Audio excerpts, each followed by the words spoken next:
우리 다 같이 하나님의 말씀 같이 찾아 읽겠습니다. 에베소서 1장 16절서부터 19절까지 말씀입니다.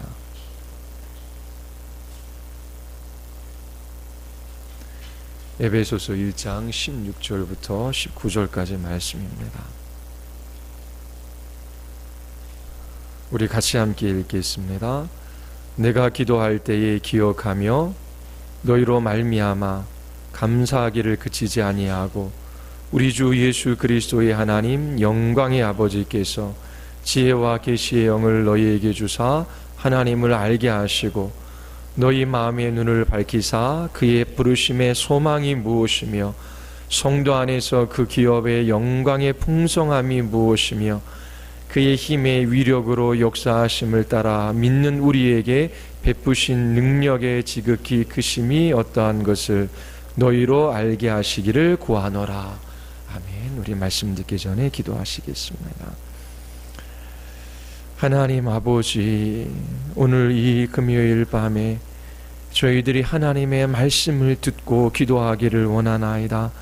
성령께서 설교자의 입술로 선포되어지는 하나님의 말씀을 사랑하는 지체들의 마음 안에 두셔서 그 말씀 가운데 거하게 하시고 그 말씀을 따라 기도하게 하시고 그 진리의 말씀을 저희들이 붙들고 이 세상을 이기는 믿음의 삶을 살아가게 하여 주시옵소서. 참으로 하나님, 저희들이 하나님과 하나님께서 행하신 큰 놀라운 일들을 믿음의 눈으로 바라보기를 원하나이다. 진리들을 깨달아 알게 하여 주시고 보지 못했던 영적인 실제들을 믿음의 눈으로 보게 하여 주시옵소서. 예수 그리스도의 이름으로 기도드리옵나이다. 아멘. 사도 바울은 에베소에 있는 성도들을 위하여 기도합니다. 지혜와 계시의 영을 주셔서 저희들의 마음 눈을 밝혀주셔서 하나님 한 분 알게 하여 주시옵소서. 하나님께서 부르신 그 부르심의 소망이 무엇인지를, 하나님의 기업의 영광의 풍성함이 무엇인지를, 하나님의 지극히 크신 능력의 어떠함을 알게 하여 주시옵소서라고 그렇게 기도합니다. 사도 바울의 기도의 제목을 여러분들의 기도 제목으로 삼고 날마다 하나님 앞에 기도하시기를 바랍니다. 하나님, 우리의 눈을 열어 주의 영광을 보게 하여 주시옵소서. 하나님께서 죄인들을 구원하셨는데 그 구원의 영광과 그 구원의 위대함이 무엇인지를 깨달아 알게 하여 주시옵소서. 부르심의 소망은 구원에 대한 확신입니다. 하나님께서 나를 부르셨어요. 나를 거룩하게 하시고 흠이 없는 하나님의 자녀로 빚으셔서 영광의 나라로 인도해 가십니다. 오늘 우리는 매일 성경 시편 68편을 살펴보았지요. 다윗이 이렇게 고백합니다. 날마다 우리의 주님을 찬송합니다. 하나님께서 우리의 짐을 대신 짊어지십니다. 하나님은 우리의 구원이십니다. 우리의 하나님은 우리를 구원하시는 하나님이십니다. 그분은 우리의 주님이십니다. 우리를 죽음에서 구원해내신 주님이십니다. 다윗에게 문제가 없는 것이 아니지요. 하나님이 나를 구원하신 주님이시다라고 하는 그 사실을 보고 있기 때문에 찬송할 수 있었던 것입니다. 하나님께서 우리를 부르셔서 참된 소망을 갖게 하셨어요. 이 구원에 대한 확신이 있다면 우리는 날마다 우리에게 주어진 삶을 넉넉히 살아갈 수 있습니다.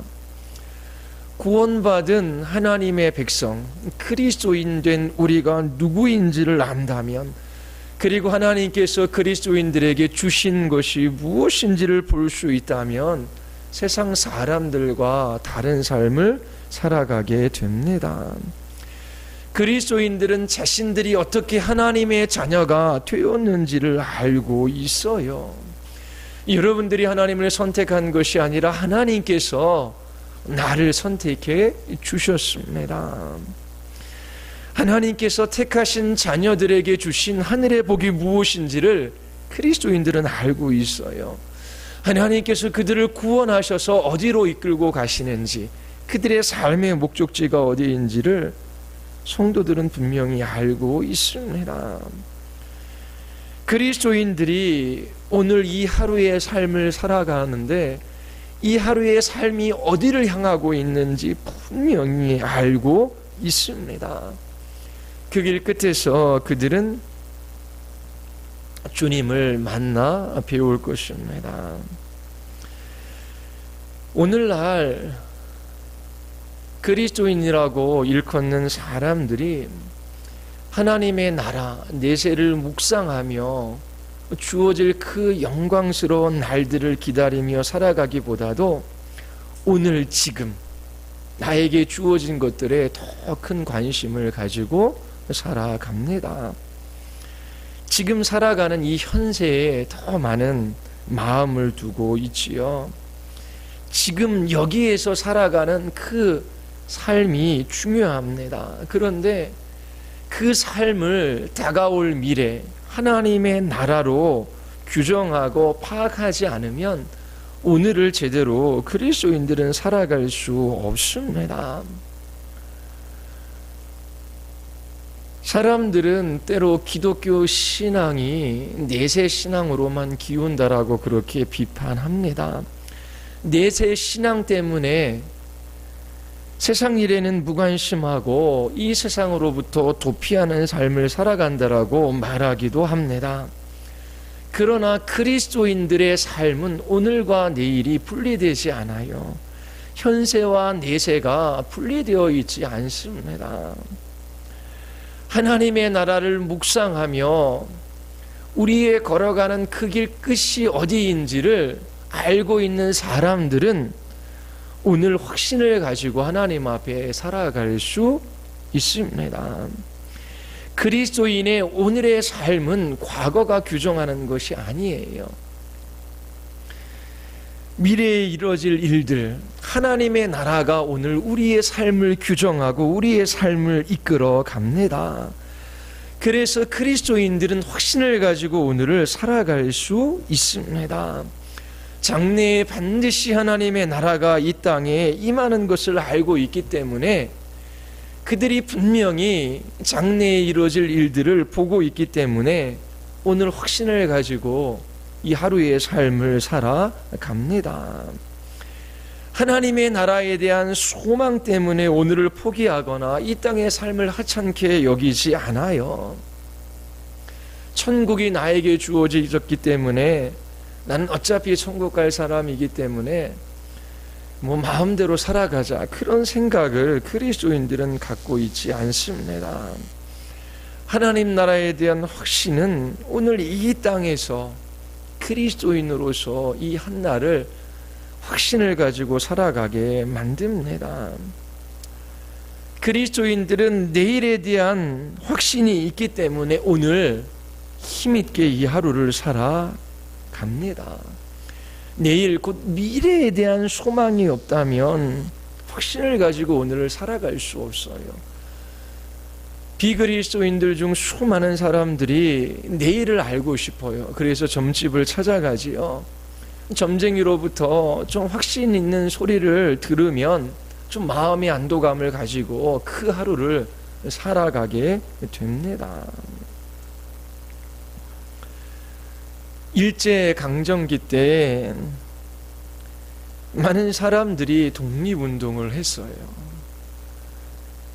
여당의 유력한 대권 주자의 그 아버지가 애국자인지 아니면 친일 행각을 했는지 여러 가지 이야기들이 있었습니다. 처음에는 나라의 독립에 대한 꿈을 꾸게 되지요. 그래서 이 나라가 일제로부터 해방될 것이다 라고 하는 소망을 가지고 독립을 운동을 하던 사람들이 많이 있었습니다. 그런데 10년, 20년, 30년 지나가면서 정말 이 나라가 해방이 될 것인가, 일제로부터 그렇게 벗어날 수 있을 것인가 생각해 볼 때에 그럴 가능성이 점점 더 희박해져 갑니다. 내일에 대한 소망을 잃어버린 것이지요. 그래서 독립운동을 꿈꿨던 사람들이 시간이 지나가자 일제에 동조하게 되는 그런 일들이 일어났던 것입니다. 왜요? 소망이 사라졌기 때문에 그래요. 소망이 사라지면 현실에 안주하게 되고 그리고 현실의 일들을 도모하게 됩니다. 그리스도인들에게 내일이 없다면, 하나님 나라에 대한 소망이 없다면 지금 오늘 여기의 삶만 바라보게 됩니다. 그러나 하나님 나라에 대한 소망을 가지고 날마다 하나님 앞에 묵상하며 그 나라를 생각하며 살아간다면 개인주의와 자기중심적인 욕심에서 벗어날 수 있습니다. 사람들은 불안해하며 살아가요. 그 이유가 무엇이냐면 내일의 일이 불확실하기 때문입니다. 열심히 살아가는 것이 최선이 아니에요. 목적지도 모르면서 열심히 달려가는 사람이 있다라고 생각해 보십시오. 그만큼 불행한 사람이 어디 있습니까? 그리스도인들은 목적지가 분명합니다. 그들이 걸어가는 그 길 끝이 어디 있는지를 분명히 알고 있어요. 그래서 그들은 열심히 주님이 주신 그 한 날을 살아갈 수 있는 것입니다. 사회에 공헌한 많은 사람들이 있어요. 일제 치하 때에 끝까지 독립운동을 하며 그렇게 변절하지 않고 그렇게 애국했던 많은 사람들이 있죠. 그 사람들 중 그리스도인들이 많이 있습니다. 찬송가 580장에 보면 일하러 가세 삼천리 강산 위에 하나님 명령 받았으니 반도강산에 이르러 가세. 이게 남궁옥이라고 하는 분이 지은 그러한 이 가사에 이제 곡을 붙인 것입니다. 독립운동가이며 교육가이지요. 기독교 계열 독립운동 비밀결사인 십자당을 조직했어요. 활동하다가 일본 경찰에 붙잡혀서 한 8개월 정도 투옥됩니다. 나이가 있어서 석방되는데 고문 받았기 때문에 얼마 살지 못하고 이제 돌아가십니다. 이러한 분들은 하나님의 나라를 보았던 분들이에요. 소망을 가지고 살아갔던 사람들입니다. 그러하기에 자신이 주어진 그 삶의 자리 속에서 마땅히 조선의 백성으로서 또 하나님이 주신 삶의 자리 속에서 어떻게 하나님 앞에 살아가야 하는지 알고 있었고 또 그렇게 살아갈 수 있는 힘을 하나님께로부터 얻었던 사람들입니다. 그러나 이 땅에 있는 것들만 바라보게 된다면 이 땅에 소망이 사라지는 그 시점에 이 세상의 사람들, 이 세상의 일과 타협하며 그렇게 이 세상에 있는 것들을 소중히 여기며 그렇게 살아갈 수밖에 없는 것입니다. 사도 바울이 고린도전서 15장에서 이렇게 이야기합니다. 내가 에베소에서 맹수와 싸웠다고 하더라도 이 맹수와 싸웠다라고 하는 것은 하나님을 대적하는 사람들, 이 복음을 대적하는 사람들과 믿음의 싸움을 싸운 것이지요. 그렇게 사도 바울이 끝까지 핍박과 때로는 모욕과 수치와 고난 가운데서도 이 믿음의 싸움을 싸운 것은 인간적인 동기 때문에 한 것이 아니다라고 말합니다. 인간적인 동기에서 한 것이라면 그것이 나에게 무슨 유익이 되겠습니까?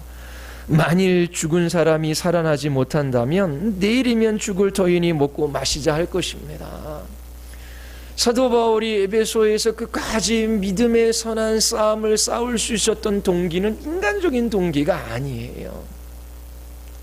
하나님의 나라를 바라보았습니다. 그리고 부활의 소망이 있었던 것이지요. 그러하기에 그가 끝까지 이 싸움들을 싸워 나아갈 수 있었던 것입니다. 그리스도인들은 그들이 어디로 걸어가고 있는지 아는 사람들이, 그 길 끝에 무엇이 있는지를 본 사람들이지요. 그래서 확신을 가지고 오늘 이 하루를 살아갈 수 있습니다. 어차피 천국에 갈 텐데 뭐 마음대로 살아가자, 그러지 않아요. 그리고 내가 교회에 다니는데 하나님께서 지금 내 현재의 문제를 해결해 주실 거야, 그렇게 생각하며 간절히 기도하는데 현재의 문제들이 해결되지 않아요.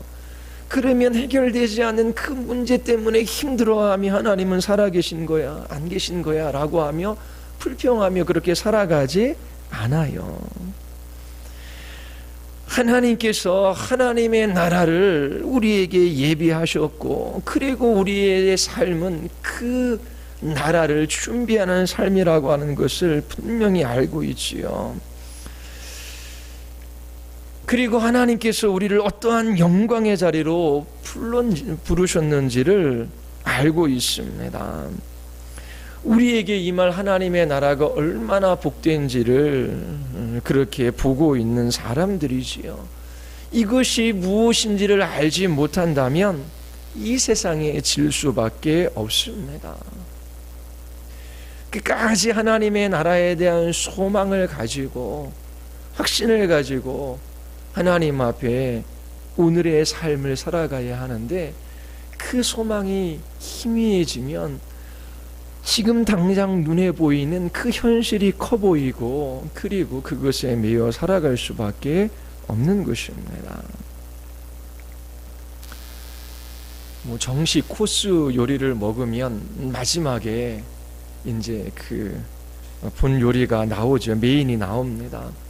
뭐 스파게티만 먹어도 뭐 샐러드도 나오고 빵도 나오잖아요. 배고프면 허벅지고 뭐 빵 주워 먹고, 그리고 빵을 더 요구해요.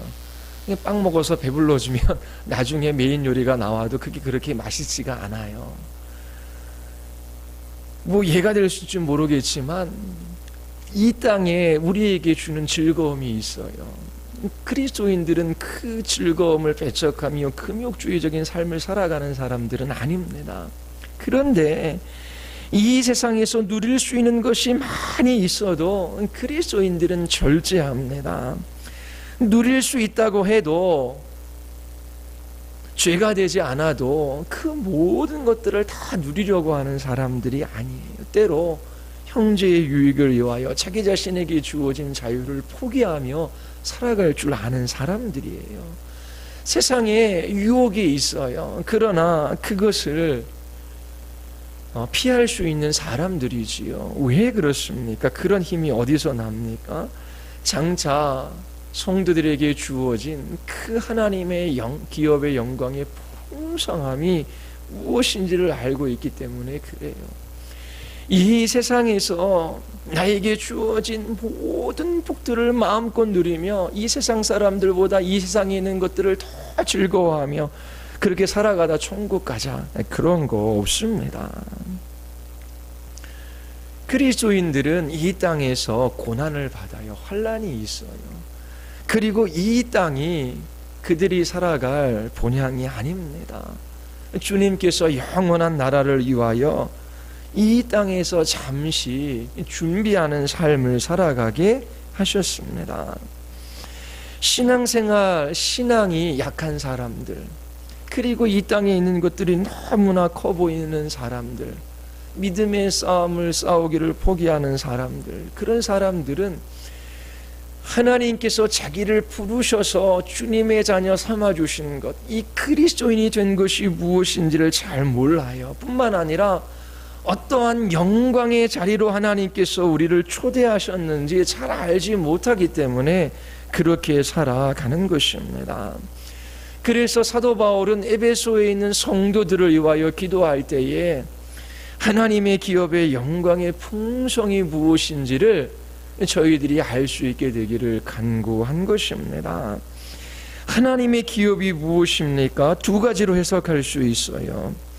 하나님이 소유하신 기업인가, 아니면 하나님께서 주시는 기업인가 라고 하는 것입니다. 하나님께서 소유하신 기업이라면 그것은 구약에서 이스라엘 백성을 의미합니다. 이스라엘 백성이 하나님의 기업이에요. 신약에서는 교회입니다. 우리가 하나님의 기업이에요. 그러면 하나님께 속한 우리가 얼마나 영광스러운 존재인지, 얼마나 하나님께서 우리를 풍요롭게 하시는지 이제 그것을 알게 되기를 원한다라고 하는 기도 제목이 될 수 있지요. 또 하나는 하나님이 주시는 기업입니다. 이것은 성도들이 하나님께 상속받을 복이 있다라고 하는 것입니다. 그러나 이 두 가지 해석이 모순되지는 않습니다. 성도들이 하나님의 기업이, 우리가 하나님께 속해 있어요. 하나님께 속해 있는 사람들의 그 영광, 그것이 무엇인지를 알게 되기를 원한다라고 하는 기도 제목이지요. 우리가 하나님께 속해 있어요. 하나님께 속해 있는 사람들, 하나님께서 주신 영광과 특권이 있어요. 뿐만 아니라 하나님의 자녀들에게 주시는 하늘의 기업이 분명히 있습니다. 그래서 이 두 가지는 해석을 다르게 하더라도 다른 해석이 아닙니다. 바울은 성도들이 하나님이 주시는 기업의 영광의 풍성함이 무엇인지를 알게 되기를 구합니다. 두 번째 해석으로 조금 더 이제 기울어질 수 있습니다. 바울이 이렇게 에베소에 있는 성도들을 생각할 때마다 기도하는 것은 하나님이 우리에게 주시는 그 기업의 영광의 풍성함이 무엇인지를 쉽게 잃어버리고, 그리고 잘 묵상하지 못하고 살아갈 수 있기 때문이지요. 그리고 그 하나님 나라의 그 풍성함은 우리가 알아가면 알아갈수록 어떻게 해요? 더 깊어질 수 있기 때문에 이렇게 기도하는 것입니다. 한 왕이 신하에게 이렇게 말합니다. 내 보물 창고를 열어줄 테니 그 보물 창고에서 네가 하나만 가지고 나아가라. 이 신하는 왕의 보물 창고에 들어가 본 적이 없어요. 자기 기준으로는 왕의 보물 창고에 무엇이 가장 귀한 것일까? 그래, 금덩어리가 가장 귀하지. 그래서 왕에게 말합니다. 제게 금덩어리를 주십시오. 제가 금덩어리를 가지고 가겠습니다. 그런데 왕이 그 보물창고를 열어 보여주었어요. 금덩어리와 비교할 수 없는 값진 보물이 있어요. 그게 뭘까요? 큰 다이아몬드라고 한번 생각해 보십시오. 그러면 후회할 거예요. 내가 왕에게 왜 이 금덩어리를 가지고 가겠다라고 말했을까? 그냥 가만히 있다가 하나 가지고 나가면 될 텐데. 분명히 그 기업의 영광의 풍성함이 무엇인지 우리는 다는 알 수 없지만, 이 땅에서 사람들이 생각하는 가장 좋은 것과 비교할 수 없는 영광스러운 것이 있다라고 하는 것은 분명한 사실입니다. 우리가 이 땅에서 소중하게 여기는 것이 있어요. 사람들이 일반적으로 가치 있게 여기는 것이 있지요. 그것이 무엇이든지 간에 하나님께서 우리에게 약속하신 것, 우리에게 주실 그 하나님의 기업, 그 기업의 영광의 그 풍성함, 그것은 비할 데가 없다라고 성경이 우리에게 가르쳐주고 있습니다. 하나님께서 그것이 무엇인지 우리에게 눈을 열어서 보여주신다면 이 땅에 있는 것들을 하찮게 여길 수 있을 거예요. 사람들이 이 세상에 있는 것들을 소유하고 그것을 자랑하며 살아갑니다. 그런 것들이 내게 없을 수 있어요. 그러나 없는 것으로 인하여 불안하거나 두려워하지 않고 하나님 앞에 살아갈 수 있는 마음의 여유가 그리스도인들에게는 있는 것입니다. 물질적으로 궁핍한 사람들이 있어요. 가난이 찾아옵니다. 누구나 최저 생활을 할 수 있도록 생계비가 보존되어져야 되죠. 그래서 나라도 돕고 또 이웃도 함께 도와서 기본권이 보장될 수 있도록 그렇게 힘써야 합니다. 하지만 성도들에게 주어진 하나님의 기업의 영광의 풍성함이 무엇인지를 볼 수 있다면, 때로 가난하더라도 그것에 종노릇하지 않으며 나는 왜 이렇게 불행한가, 나에게는 왜 이러한 것들이 주어지지 않는가라고 푸념하며 그렇게 살아가지는 않습니다. 세상이 어느 정도 갖추어줘야지, 세상의 것들이 갖추어져야지만 불안해하지 않거나 두려워하지 않는 것이 아니에요. 비록 세상 사람들이 소중하게 여기는 것들을 내가 가지고 있지 못하다라고 할지라도 하나님께서 우리의 눈을 열어주셔서 그 기업의 영광의 풍성함이 무엇인지를 생생하게 보여주신다면 하나님께서 주신 그 하루, 주어진 그 삶의 자리 속에서 확신을 가지고 그 하루를 살아갈 수 있습니다. 믿음으로 오늘을 살아가는 것이 쉽지 않아요. 왜냐하면 이 땅에서 그리스도인들에게 꽃길만을 약속한 것이 아니기 때문에 그래요. 우리의 삶에 고난이 있고 어려운 일들이 찾아옵니다. 하나님께서 믿음을 요구하시는데 믿음의 삶은 인내하는 삶입니다. 예수님을 믿으면 경제적인 문제, 자녀의 문제, 직장의 문제, 사람들과의 관계의 문제가 다 해결되는 것이 아니에요. 불신자들에게 일어나는 그러한 어려운 일들이 우리에게도 일어날 수 있습니다. 하지만 신자들은 그 모든 일들을 대하는 태도가 다릅니다. 왜요? 하나님을 알고 있고 그 하나님께서 나를 하나님의 자녀 삼아 주셨는데 어떻게 나를 하나님의 자녀 삼아 주셨는지 그 부르심의 소망에 대한 확신이 있고 또 자녀들에게 주신 그 하나님의 기업의 영광의 풍성함이 어떠한지를 보고 있기 때문입니다. 히브리서 12장 1, 2절에 보면 이러므로 우리에게 구름같이 둘러싼 허다한 증인들이 있으니, 히브리서 11장에 믿음의 사람들의 삶을 보십시오. 세상 사람들이 보기에 부러워할 만한 삶을 살아가지 않았어요. 그러나 믿는 우리들은 그 믿음 속에서 주님의 영광과 아름다움을 보지요. 허다한 증인들이 있어요. 그 증인들 때문에 모든 무거운 것과 얽매이기 쉬운 죄를 벗어버리고 인내로서 우리 앞에 당한 경주를 하며 믿음의 주요 온전케 하시는 이인 예수를 바라보자. 그는 앞에 있는 기쁨을 위하여 십자가를 참으사 부끄러움을 기이치 아니하시더니 하나님 보좌 우편에 앉으셨느니라. 믿음의 삶을 살아갔던 사람들이 있어요. 그들에게 주어질 그 하나님의 기업의 영광의 풍성함이 어떠한지를 보고 그렇게 하나님 앞에 확신을 가지고 그 하루를 살았던 수많은 믿음의 사람들이 있어요. 우리를 얽매이는 이 죄, 그리고 무거운 인생의 짐, 이거 벗어버리고 인내하며 믿음의 경주를 경주하자라고 히브리서 기자가 권면합니다. 그리고 믿음의 주요 온전케 하시는 예수 그리스도, 믿음의 시작이고 끝이 되시는 주님, 그 주님도 그 앞에 있는 기쁨 때문에 십자가를 참으사 부끄러움을 개의치 않으셨어요. 우리도 그 하나님의 나라에 대한 소망으로 말미암아 그 기업의 영광의 풍성함이 어떠한지를 우리가 알고 있기 때문에 이 땅에서 오늘 하루 하나님이 기뻐하시는 믿음의 삶을 살아갈 수 있는 것입니다. 그리스도인으로 살아가면 때로 억울한 일도 있어요. 손해보는 것 다 사람들에게 요구하며 그렇게 살아갈 수 없습니다. 전에 아파트에 살 때 집에 딱 나오는데 오늘 좋은 차가 세워놓은 제 차를 옆을 딱 긁었어요. 딱 나가는데 그걸 딱 봤어요. 근데 보니까 크게 이렇게 상처난 것도 아니에요. 옆에 좀 기스가 난 거거든요. 근데 그 타신 분이 내려와서 이거 어떻게 하면 좋겠습니까? 근데 이렇게 문짝을 갈거나 그럴 정도도 아니거든요. 좀 이렇게 닦고 좀 이렇게 칠하면 괜찮아요. 괜찮습니다. 가셔도 괜찮아요. 그러니까 너무나 당황해서 막 지갑에서 돈을 꺼내서 주려 그러는 거예요.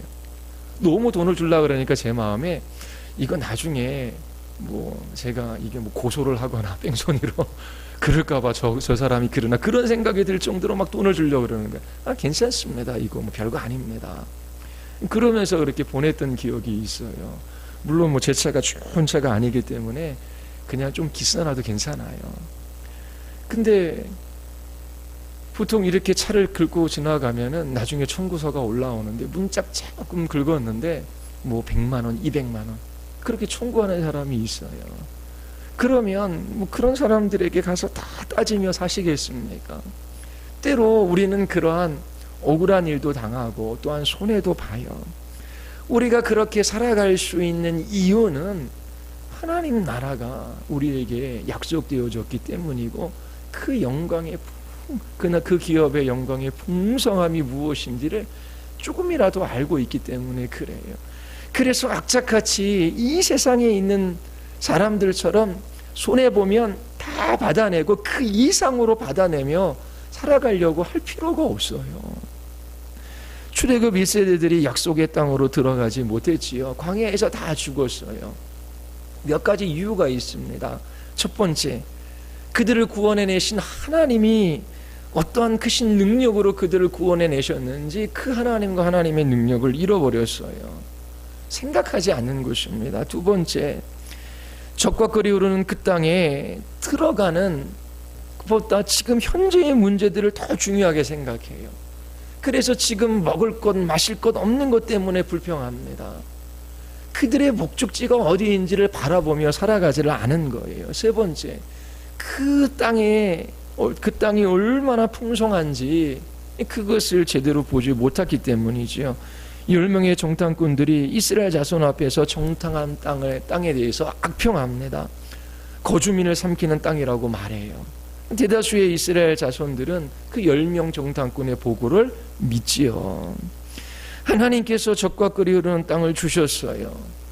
그러나 이 이스라엘 백성들은 종되었던 애굽 땅에서 구원해내신 하나님이 그들을 어떻게 구원하셨는지, 그리고 그들이 들어갈 그 땅이 어디인지, 그리고 그 땅이 얼마나 풍성한지, 그것들을 바라보지 못하고 지금 나에게 닥친 일, 이 문제, 이것만 생각하니까 하나님을 향하여 불평하고 원망하고 불신앙 가운데 광야에서 죽을 수밖에 없었던 것입니다.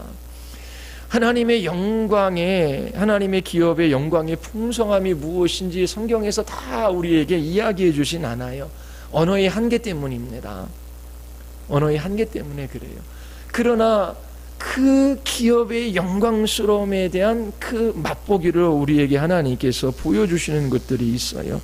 요한복음 17장 24절에 보면, 아버지여 내게 주신 자도 나 있는 곳에 나와 함께 있어 아버지께서 창세전부터 나를 사랑하심으로 내게 주신 나의 영광을 그들로 보게 하시기를 원하옵나이다.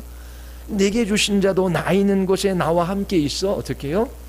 나의 영광을 그들에게 보게 하시기를 원하나이다. 천국은 어떤 곳? 주님의 영광을 보는 나라예요. 이거 어떻게 해요? 그 기업의 영광의 풍성함이라고 하는 것도 결국은 하나님의 영광을 보는 싸움입니다. 하나님께서 보여주시지요. 지난 주일 여러분 요한복음 설교해 드릴 때 하나님의 사랑이 무엇인지 여러분들에게 말씀을 드렸어요. 아들을 향한 아버지의 사랑, 피조물을 향한 하나님의 사랑, 불의한 자 악인까지도 사랑하시는 그 하나님의 사랑이 무엇인지, 그리고 타락한 인류를 향하여 그 아들을 이 세상에 보내신 그 하나님의 사랑, 더 나아가서 어떻게 해요? 우리를 선택하시고 거듭나게 하시고 언약 백성으로 부르시는 그 하나님의 사랑이 얼마나 깊고 크고 놀라운지, 그 하나님의 영광을 보는 것입니다. 그 기업의 영광의 풍성함이 무엇인지를 보는 거예요. 그 사랑을 보고 맛보아 안다면 얼마나 확신 있는 삶을 살아갈 수 있겠습니까? 빌립보서 3장 21절에는 그의 만물을 자기에게 복종하게 하실 수 있는 자의 역사로 우리의 낮은 몸을 자기의 영광의 몸의 형체와 같이 변하게 하시리라. 이 부활에 대한 소망이지요. 우리의 육체는 변하고, 그리고 어떻게 해요? 늙어가요. 그리고 기능도 쇠퇴해져 가요. 그런데 우리에게 부활체의 몸이 주어질 그 소망이 있습니다. 그리고 베드로전서 1장 3절 4절에 보면 우리 주 예수 그리스도의 아버지 하나님을 찬송하리로다. 그의 많으신 긍휼대로 예수 그리스도를 죽은 자 가운데서 부활하게 하심으로 말미암아 우리를 거듭나게 하사 산 소망이 있게 하시며 썩지 않고 더럽지 않고 쇠하지 아니하는 유업을 있게 하시나니 곧 너희를 위하여 하늘에 간직하신 것이라. 썩지 않고 더럽지 않고 쇠하지 아니하는 유업, 이것도 부정적인 방식으로 묘사하지요. 이 땅에 있는 모든 아름다운 것들은 썩고, 그래서 때로 더러워지고 변하고 그렇게 하는 것들이에요. 근데 우리에게 썩지도 않고 더럽지도 않고 쇠하지도 아니하고 변하지도 아니하는 그 유업을 있게 해 주신다라고 하는 것입니다. 계시록 21장 4절에 모든 눈물을 그 눈에서 닦아주시니 다시는 사망이 없고 애통하는 것이나 곡하는 것이나 아픈 것이 다시 있지 아니하니라. 처음 것들이 다 지나갔습니다. 슬픔이나 눈물, 죄악, 분쟁, 이 모든 것들이 없는 그곳이다라고 우리에게 소개해주고 있지요. 긍정적인 언어로 주님의 나라에 대해서 우리에게 풍성하게 설명해 주진 않아요. 그 기업의 영광의 풍성함, 하나님의 영광을 볼 수 있습니다. 가장 놀라운 것이지요. 그리고 부활체의 몸을 얻고 주님과 함께 거하는 그곳, 그리고 썩지 않고 더럽지 않고 쇠하지 아니하는 유업, 눈물, 사망, 분쟁, 그 모든 죄악들이 없는 그곳, 그곳에 대하여 하나님께서 우리에게 알게 하셔서 오늘 확신을 가지고 이 하루를 하나님께서 살아가게 하십니다. 어디로 가는지도 알지 못한 채 열심히 뛰어가는 사람들 부러워하지 마십시오. 그들이 잠시 이 세상에 가치 있는 것을 가지고 그것을 자랑한다라고 하지만 썩고 변하고 사라지고 쇠하여지는 것이에요. 하나님께서 우리의 눈을 열어주셔서 그 기업의 영광의 풍성함이 무엇인지를 날마다 맛보아 알게 하시고 더 큰 소망으로 우리를 이끌어 가신다면 우리는 마음의 여유를 가지고 확신을 가지고 담대함 속에서 그렇게 이 믿음의 길들을 걸어갈 수 있습니다. 여러분들에게 하나님께서 이것을 보여주시기를 원합니다. 우리 같이 한번 기도하시겠습니다.